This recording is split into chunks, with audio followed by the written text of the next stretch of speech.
Une extraordinaire entente a uni, sur une idée les ayant fait rêver, deux hommes qui n'auraient jamais dû se rencontrer.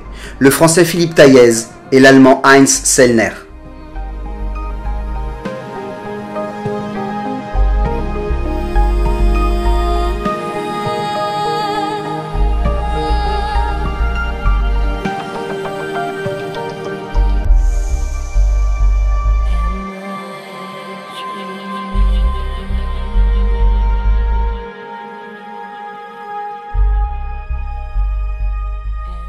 Taillez et Sellner font connaissance à la fin avril 1956. Très vite, ils envisagent de construire un engin sous-marin destiné au relevage d'épaves à grande profondeur.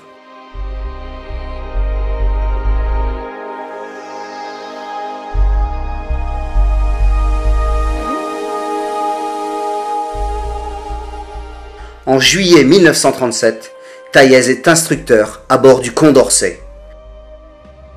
J'ai vu un grand jeune homme en sang civil qui se dirigeait vers moi et qui s'est mis au garde à vous.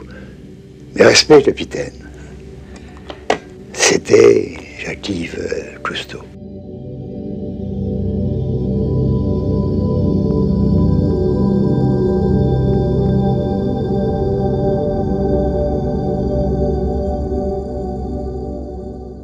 C'est toi qui as écrit le texte. Voilà. Alors, tu permets? Côte déchiquetée, falaise de Provence brûlée par le soleil que baigne l'eau pure. Dans ce cadre, nouveau sport est né, la chasse sous-marine. Tu vois, je me rappelle mot pour mot de ce que tu as écrit. À ce moment-là, ça grouillait de poissons.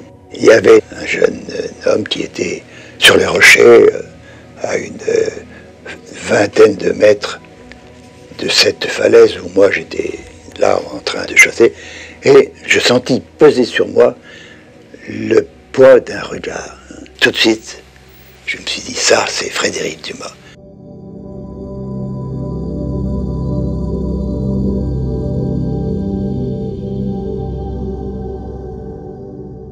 Avec Cousteau et Dumas, Taillez forme un trio qu'il rendra célèbre en forgeant pour eux le mot de mousquemer. L'invention technique dans tous ces domaines et celui-là, entre autres, quand on croit être le seul à avoir trouvé quelque chose, il y a des tas de gens qui ont cette idée-là.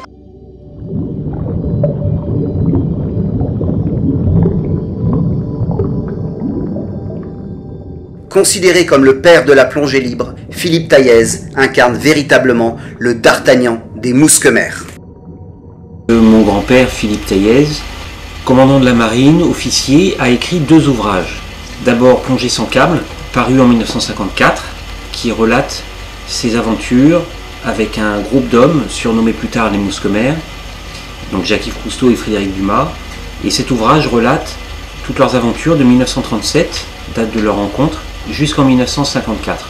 Son deuxième ouvrage, c'est Aquarius, paru en 1961 chez l'éditeur France Empire et qui relate, comme Plongée sans câble, une aventure humaine.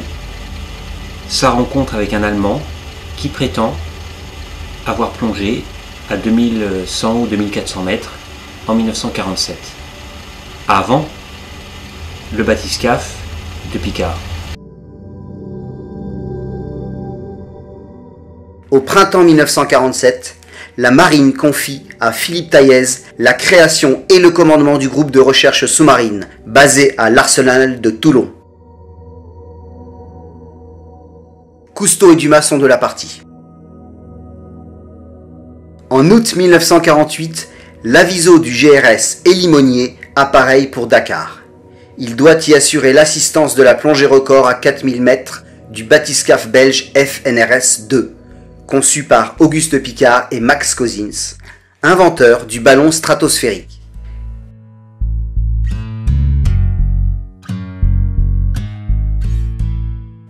Ils en ont repris le concept de sphère habitable. Suspendue à un gros réservoir d'essence, plus légère que l'eau et incompressible, celle-ci est conçue pour résister aux énormes pressions prévues.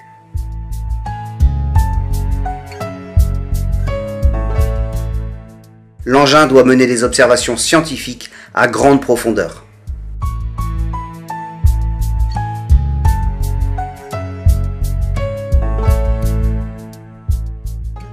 Plonger à vide. Ça a été quand même un moment très émouvant, hein, parce qu'on savait que la boule remontait après avoir été à 1380 mètres.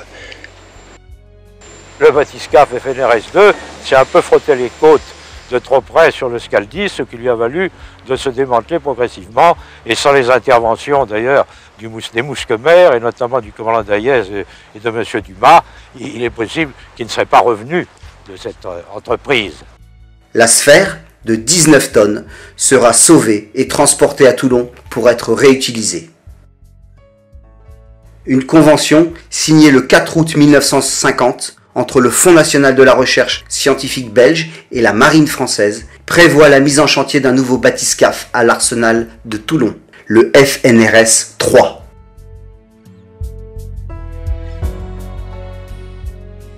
Les ingénieurs Gemp et Wilm sont chargés de sa construction. Le lieutenant de vaisseau Houot sera son commandant.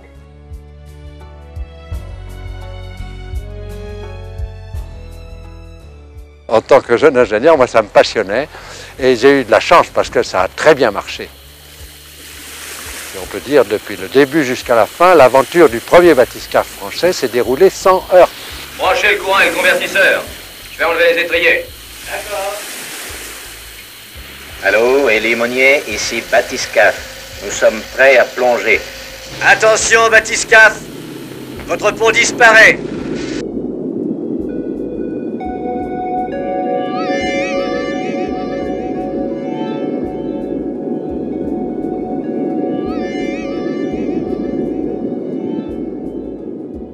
Cette date est facile à retenir, hein, 15 février 1954. Et je pense qu'il faut la rappeler parce que vraiment nous étions les premiers à toucher le fond de la mer à 4050 mètres.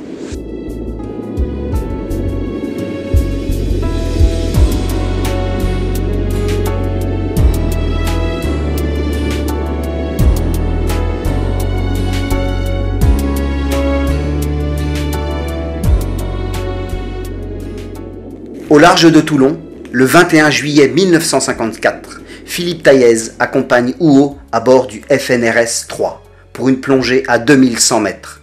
Il découvre, enfin, de ses propres yeux, le monde des abysses et un autre moyen de plonger en autonomie.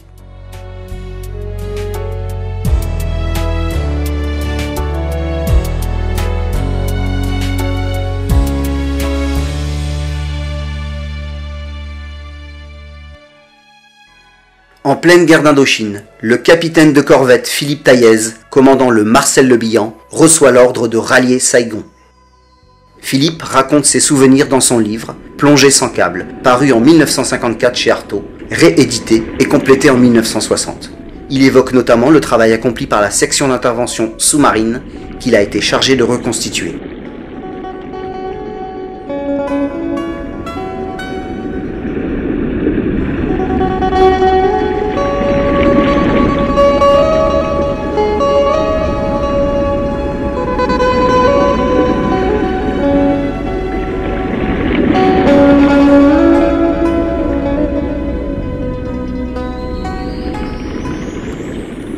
Il m'avait raconté une histoire qui m'avait beaucoup plu parce que je crois que ça résumait un petit peu son caractère. Alors qu'il était mouillé en rade avec le bateau, il était allé voir son pacha en lui disant « Commandant, je crains que notre flotte ne soit pas suffisamment protégée ». Et il s'était fait recevoir d'une façon assez cavalière, assez hautaine. On lui avait dit « Écoutez, Taillez, très bien, merci, et allez vaquer à vos occupations ». 48 heures plus tard, il a plongé tout seul. Et il est allé poser sur les coques des différents bâtiments de la marine des mines fictives. Et le lendemain, il est allé voir le pacha en disant « Commandant, ce que je vous avais dit s'avère tout à fait exact. Dans 10 minutes, toute la flotte est envoyée par le fond. Des mines sont posées sur la coque. » Le pacha a compris ce que voulait dire Philippe. Au printemps 1955, Taillez est nommé commandant de la flottille française du Rhin. Pour un temps, il devient marin d'eau douce. L'hiver 55-56 sera rude. À Coblence, la Moselle et le Rhin gèlent. Avec le quartier-maître Eliès, ancien d'Indochine, Taillez monte un groupe d'intervention subaquatique. Lui vient alors l'idée de plonger dans le gouffre de la Loreley, fosse la plus profonde du Rhin, avec moins 23 mètres.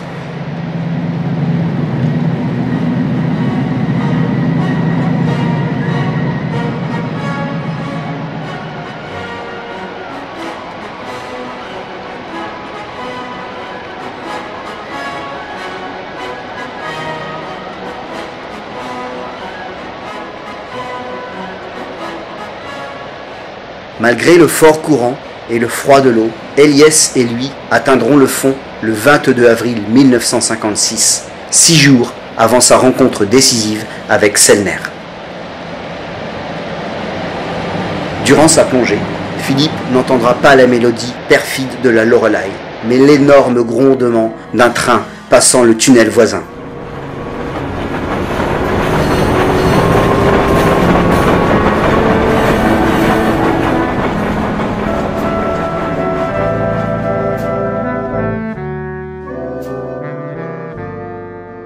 Il recevra une lettre de félicitations du général Noiret, commandant en chef des forces françaises en Allemagne.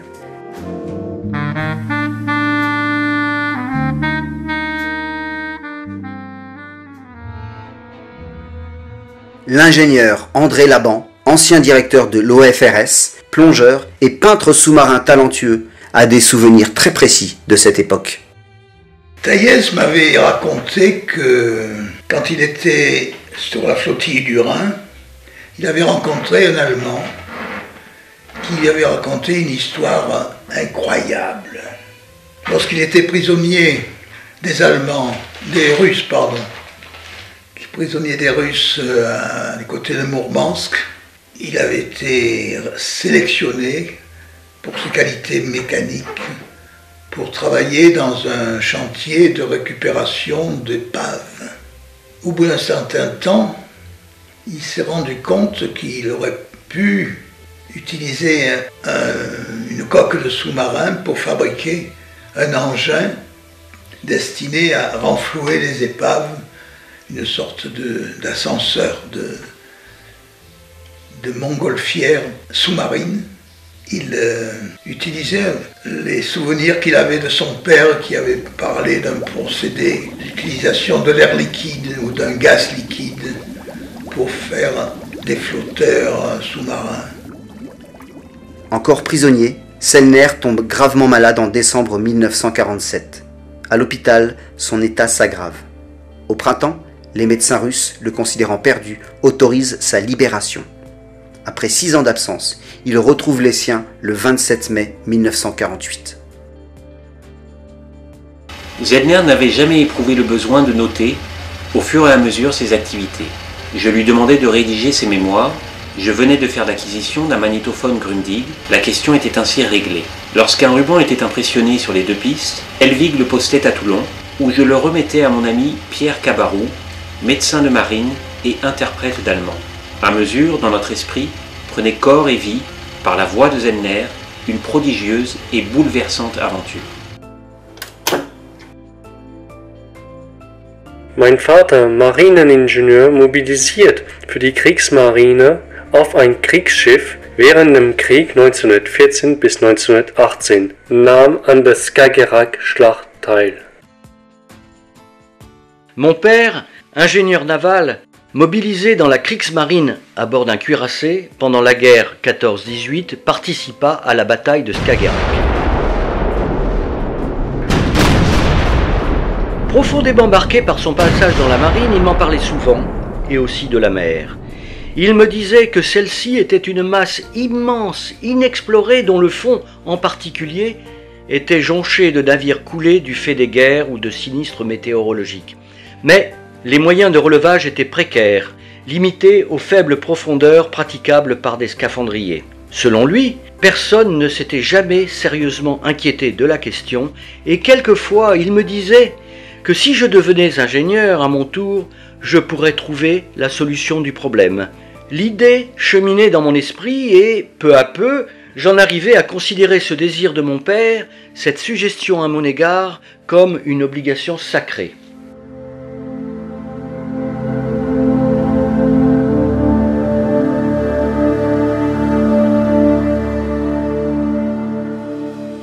Mourmansk n'est pas sur la mer, mais à une quarantaine de kilomètres au fond de l'estuaire de la rivière Tuloma. Celle-ci débouche plus au nord, en baie de Kola, dans la mer de Barents.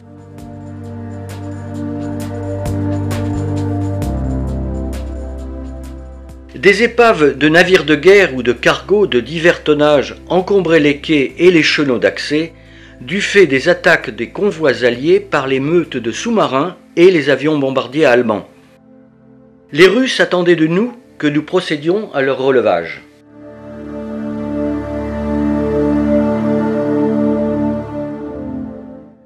Sellner récupère l'épave d'un sous-marin.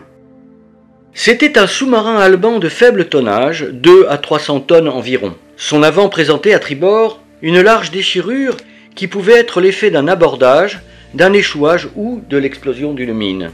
Il était long d'une trentaine de mètres, et ses aménagements correspondaient à un équipage de 12 à 15 hommes.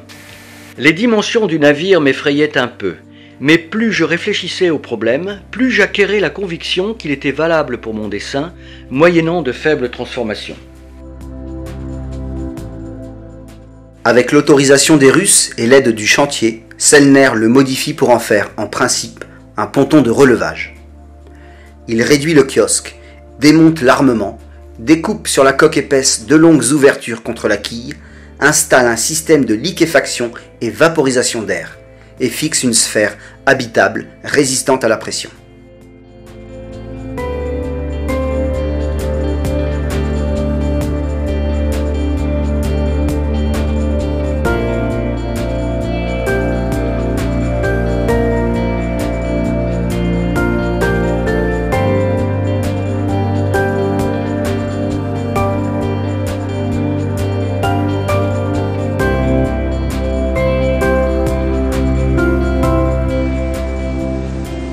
Je voulais à toute force accomplir cette plongée qui avait été mon but et ma raison de vivre depuis tant de mois.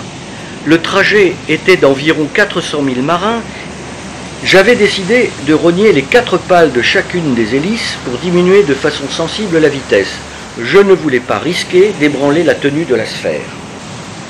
Je mettrais environ 36 heures pour atteindre la ligne des grands fonds de l'ouest au-delà du Cap Nord, et le retour prendrait moins de temps parce que je serais porté par le Gulf Stream. Lorsque mon sondeur marqua 2400 à 2700 mètres, je stoppais.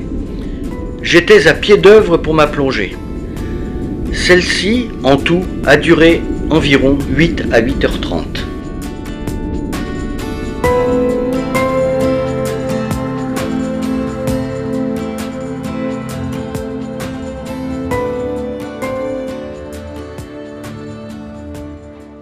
Séduit par le concept du ballast à gaz, Philippe expose à l'amiral-major général de la marine les idées de Sellner et leurs perspectives.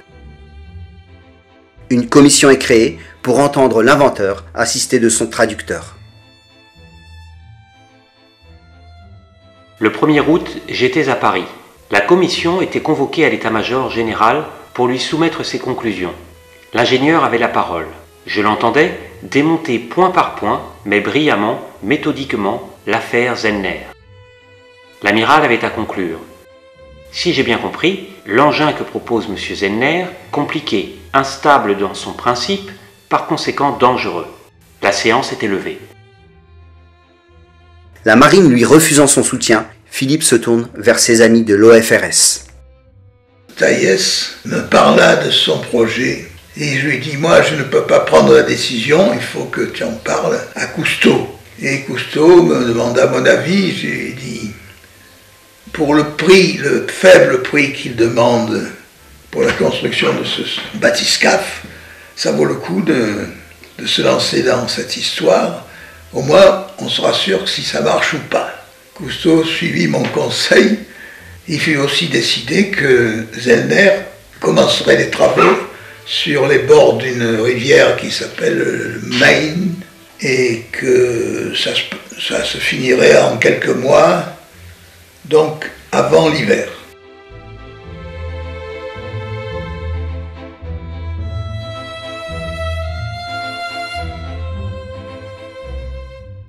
Les travaux ont commencé sur le chantier que Zellner avait installé sur le bord du Main, et nous sommes allés, Philippe Taillez et moi, faire une visite pour voir où en était l'avancement des travaux. Alors c'était très rustique, il transformait une plaque en un cylindre qui était soudé sur une génératrice, et c'était donc un morceau de la coque cylindrique sur lequel il a soudé 2 calottes sphériques pour en faire une sorte de boîte.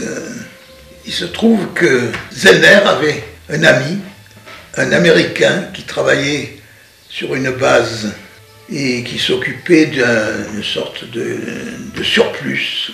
Il avait pris Zellner en amitié, et alors il sortait de son espèce de bazar tout ce dont Zellner avait besoin, aussi bien d'électronique que de l'électricité.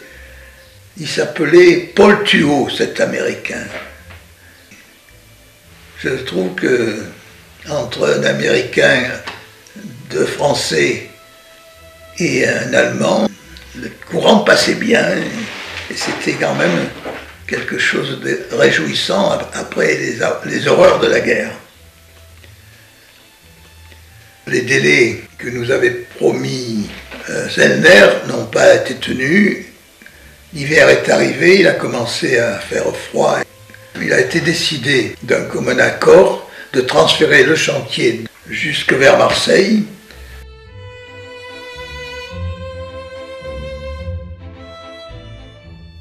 À Marseille est arrivé sur des wagons cette espèce de coque de sous-marin, tout le matériel qu'il avait préparé en pièces détachées, et nous avons installé le nouveau chantier près de la Grande Bigue à Marseille, où l'OFRS avait son atelier.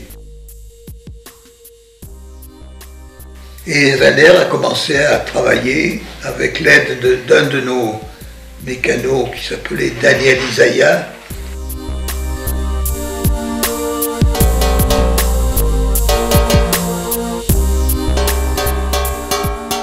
Prenez, par la pensée, passage à bord de l'Aquarius. Nous pénétrons par le panneau P1, que nous refermons soigneusement, et nous installons dans la cabine après avoir ouvert la vanne V. Nous refermons le panneau P2 avec le même soin que pour le P1. Leur étanchéité est capitale. L'eau pénètre dans le ballast de réglage, comprimant l'air au-dessus d'elle. L'Aquarius, qui s'est partiellement enfoncé, flotte encore.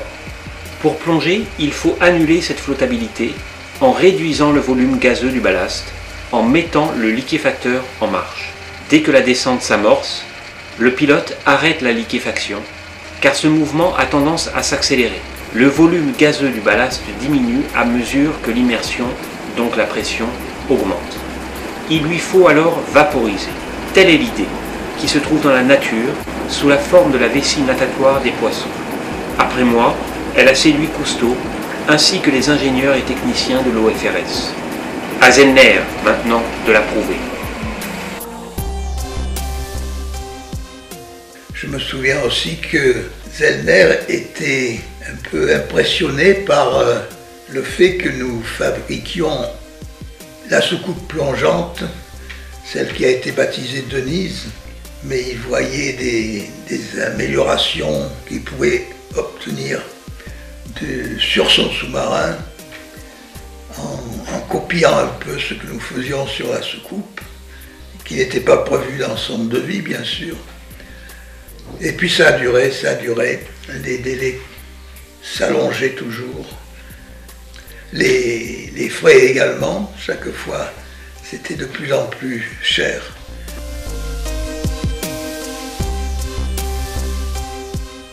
L'engin a été mis à l'eau pour sa première plongée dans le port de Marseille, à côté de la caserne des pompiers. Et malheureusement, il n'a pas réussi à quitter la surface, à s'alourdir suffisamment, donc à liquéfier le gaz qu'il utilisait sans vouloir dire quel était le nom de ce gaz.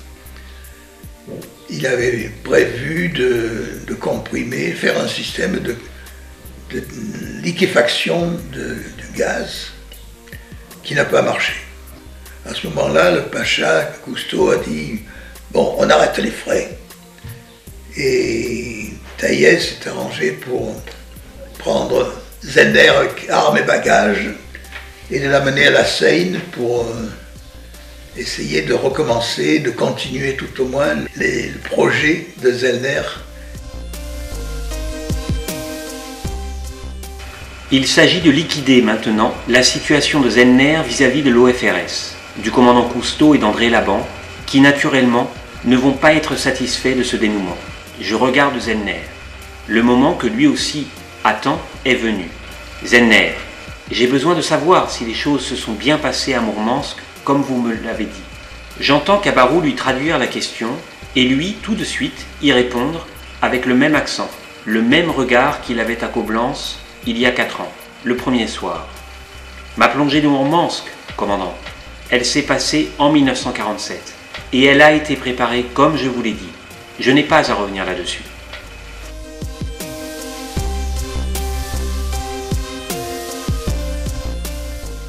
Philippe a obtenu de la marine le transfert de l'Aquarius au bois sacré, face à Toulon, sur le terre-plein mis à la disposition de Sellner par la Société maritime industrielle toulonnaise.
Par souci d'économie, Sellner a construit l'Aquarius à partir de matériel de récupération, en particulier de vieilles batteries de torpilles de la Kriegsmarine.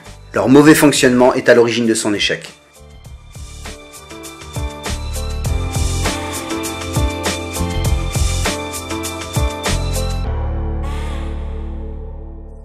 L'engin, immobilisé à terre, Philippe fait réaliser des maquettes de démonstration en aquarium pour convaincre public et sponsors de la viabilité du ballast à gaz. Pour moi, c'était un jeu. On pouvait vider ou remplir, les ballasts simplement avec la bouche. Et du coup, faire changer la flottabilité de l'ensemble, faire couler l'ensemble vers le fond de l'aquarium, le faire remonter vers la surface, le stabiliser entre deux eaux, ce qui était le grand reproche que nos polytechniciens nationaux avaient adressé à Philippe. Le phénomène sera impossible à contrôler.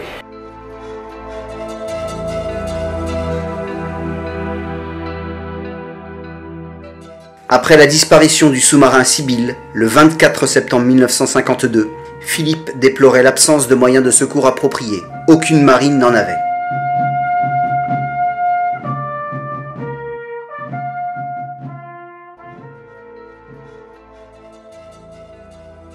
À Marseille, Taïez dédicace en compagnie de Sellner ses 2 derniers ouvrages, Aquarius en particulier qui vient de paraître.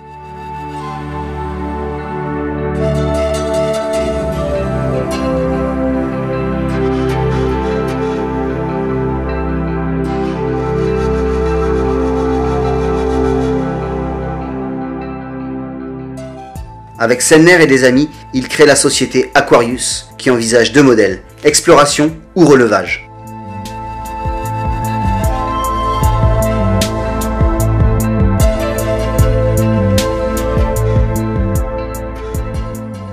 L'US Navy s'y intéresse, qui détache le lieutenant sous-marinier David Lavallée, appelé à participer aux premières expériences.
Pour mieux convaincre, Sellner conçoit un modèle navigant télécommandé, l'Aquariculus 3, sur lequel il emploie des baudruches pour contenir le gaz à vaporiser ou liquéfier.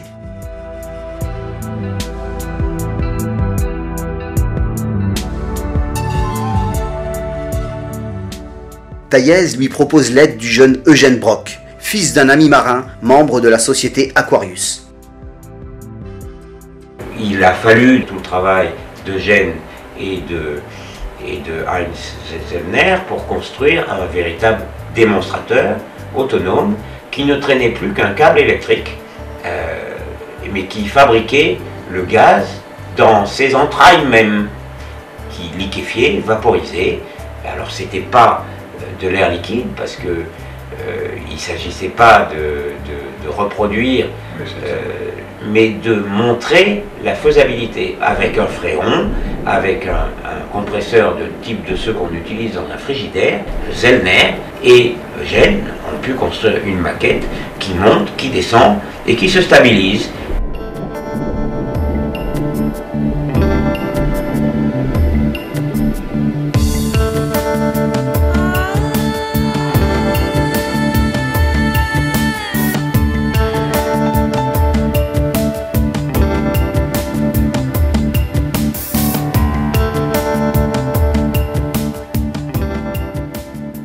Sellner procède à de multiples mises au point, mécaniques, électriques, électroniques.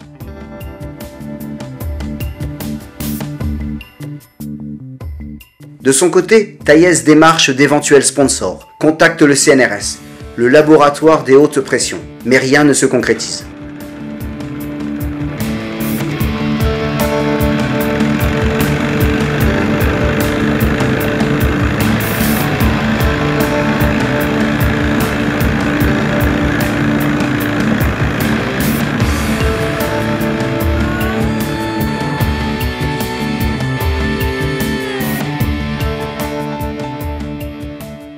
On a pu installer un compresseur et donc pouvoir vaporiser le fréon de façon régulière à partir de vannes électromagnétiques commandées à distance par un ombilical et puis la surface pour pouvoir régler le ballast à gaz à l'avant ou à l'arrière pour pouvoir stabiliser la maquette pour monter et descendre de façon très simple et facile, qui a permis de démontrer que le ballast à gaz était tout à fait possible.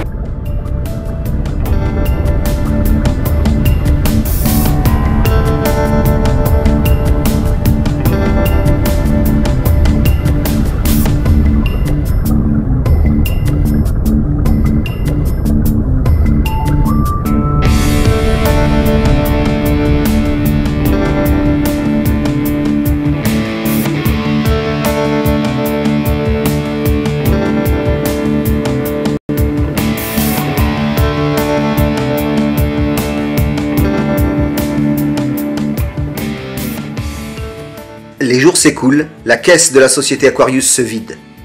Faute de subsides, Taillez et Sellner doivent tout arrêter. C'est le choc. Que Sellner ait été tout près de réaliser son rêve technologique, Philippe Taillez n'en a jamais douté. Il ne lui a ménagé ni son soutien moral ou financier, ni sa peine. Il croyait profondément en cet homme étonnant.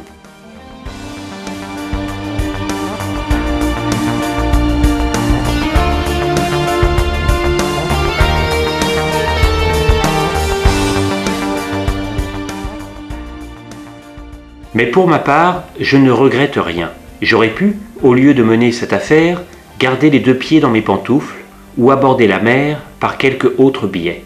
Kurt Helvig aussi aurait pu faire autre chose, mais lui non plus ne regrette rien. Il fallait donner ses chances à Sellner, le mettre en condition de réussir son miracle artisanal, et je crois bien qu'effectivement, il fut à deux doigts de l'accomplir. Je ne sais que penser de Sellner. Pourtant, je l'ai côtoyé pendant des mois et des mois. C'était une force de la nature. Il était un athlète et un Hercule. Mais est-ce que c'est suffisant d'avoir une volonté d'acier pour transformer des morceaux d'acier en un sous-marin et en un bathyscaphe? Est-ce qu'il croyait à son projet? Est-ce que c'était un utopiste? Je ne saurais le dire. J'aurais bien aimé qu'il réussisse, mais je ne suis pas capable de dire ça aurait pu marcher, mais je l'espérais vraiment. Et quand il est parti, c'était un peu une partie de nous qui partait avec lui.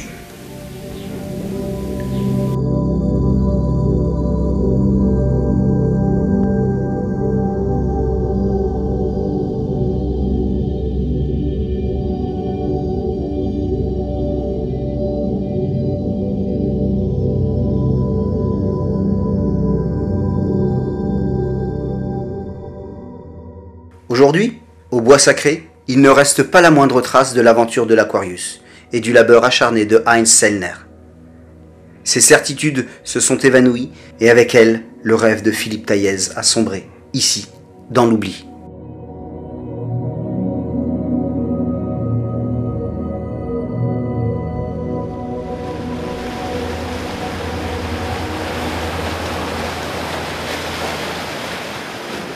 Le fils de Sellner, Wolfgang, aujourd'hui habite Toulon.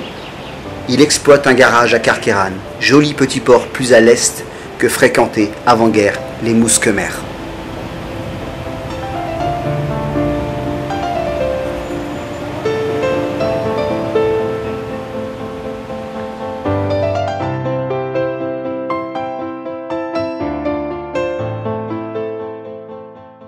Je vais installer ici maintenant une vingtaine d'années, ici en France.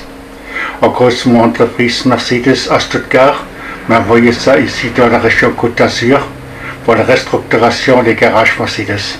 J'ai encore de très bons souvenirs où mon père travaillait à Budenheim pour ce projet.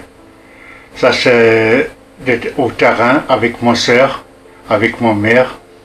On va passer les samedis et dimanches. Ah oui. Ça, je me rappelle très bien. Ouais. Ça, c'est mon mère, elle fait le dessin. Aussi, elle fait la tente. Là, c'est M. Taillez. Au moment où mon père est décédé, ma mère est rangée à la maison, les trier toute la documentation de ce projet. À cause de l'affaire, je vais rentrer dans la même direction que mon père.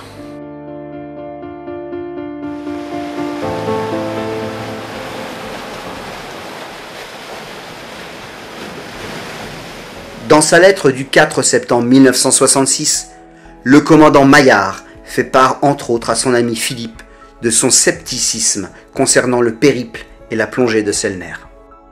Sans mettre en doute sa bonne foi, je ne suis pas convaincu qu'il ait fait à Mourmansk le périple et la plongée de 2400 mètres. Mais, comme vous l'écrivez, qu'il l'ait fait ou non, l'important est de connaître la valeur du procédé. Je suis de votre avis qu'il est intéressant de pouvoir disposer d'un volume de gaz réglable pour mieux naviguer dans les profondeurs. Mais je ne suis pas certain que la solution air liquide plus liquéfacteur s'impose pour tous les navires sous-marins et toutes les profondeurs.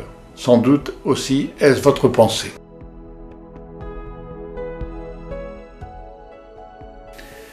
Et moi j'ai quand même des doutes sur le fait qu'il ait pu ou qu'il aurait pu faire cette navigation avec des instruments très légers. Ça m'a paru toujours un peu incompréhensible et peut-être mystérieux.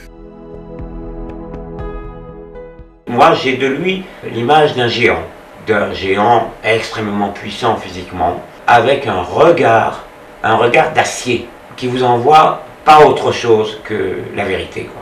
Donc prétendre qu'un personnage de cette stature, avec cette aura et cette puissance physique, que ce personnage-là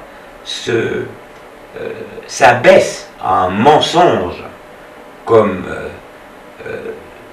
certains ont été jusqu'à le dire, en prétendant qu'il aurait inventé la plongée qu'il a faite, ça, pour moi, ça n'est pas acceptable, surtout pas de la part de gens qui n'ont pas croisé Zellner une fois dans leur vie.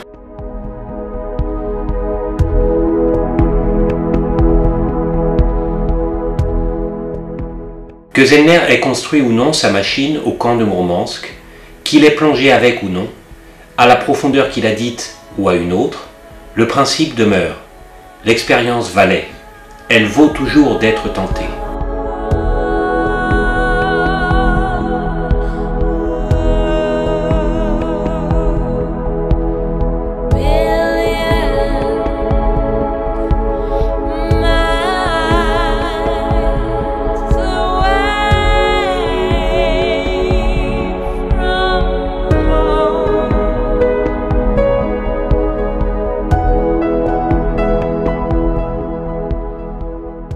Propriété de la National Oceanic and Atmospheric Administration, le caisson habitable baptisé Aquarius est immergé au large de la Floride, par 18 mètres de fond.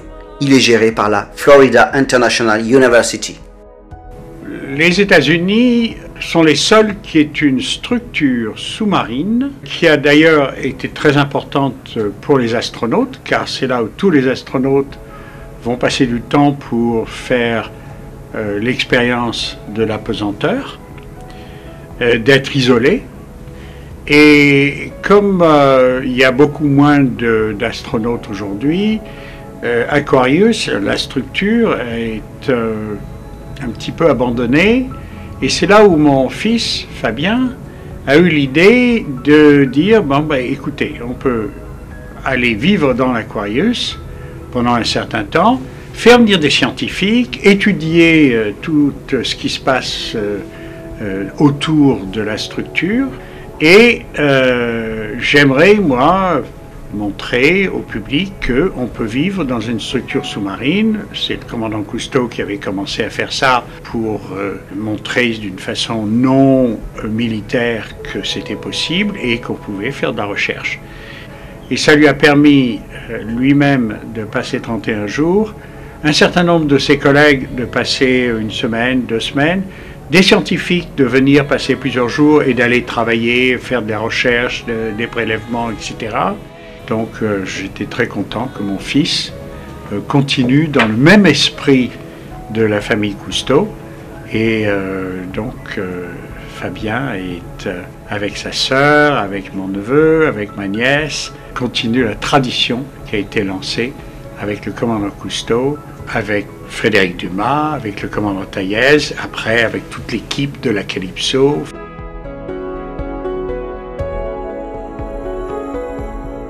Philippe Taillez, pour moi, c'était l'anté et l'anti-Cousteau, comme il le disait lui-même. Anté, plus âgé que lui, 5 ans de plus, un galon de plus dans la marine. C'était l'anti, parce que lui, un poète, et l'autre, un homme d'affaires. Mais Philippe Taillez, pour moi, c'était aussi le véritable père de la plongée moderne. Lorsque j'avais 6 ans, il m'a initié à la plongée sous-marine en scaphandre autonome. Pendant une trentaine d'années, j'ai côtoyé ce merveilleux homme, ce poète, ce philosophe, cet humaniste, car c'était avant tout un humaniste, Philippe Taillez, et il écrivait dans une langue admirable. Il n'est que lire une phrase de ce type: « Plongeur, avance vers ta caverne, nage de tous tes membres, avance encore un peu, regarde parmi les ombres qui passent si l'une d'elles s'accorde avec ton destin. »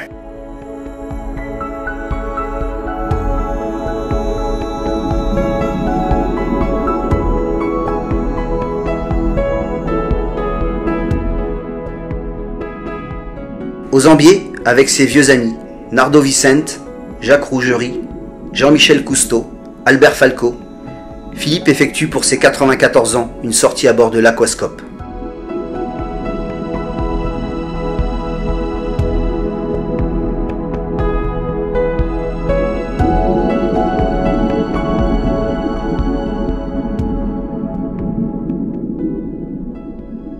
Il s'intéresse de très près à l'évolution des techniques d'observation, d'exploration et d'intervention en mer profonde.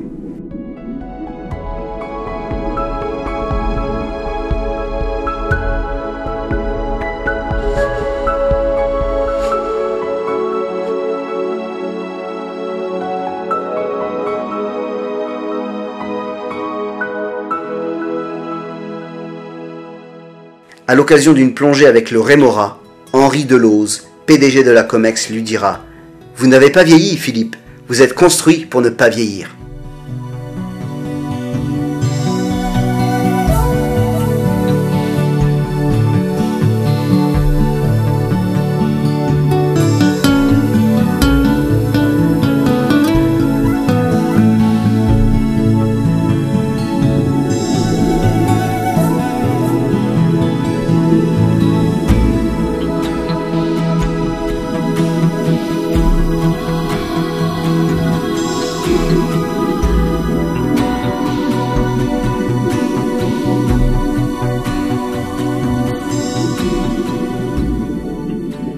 Imprégné de Jules Verne, sa vision s'est nourrie des rêves d'Alexandre le Grand, de Lethbridge, de Bushnell et d'autres.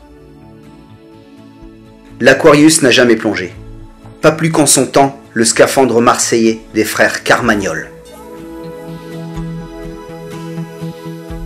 Chimères ou utopies, de visionnaires inspirés,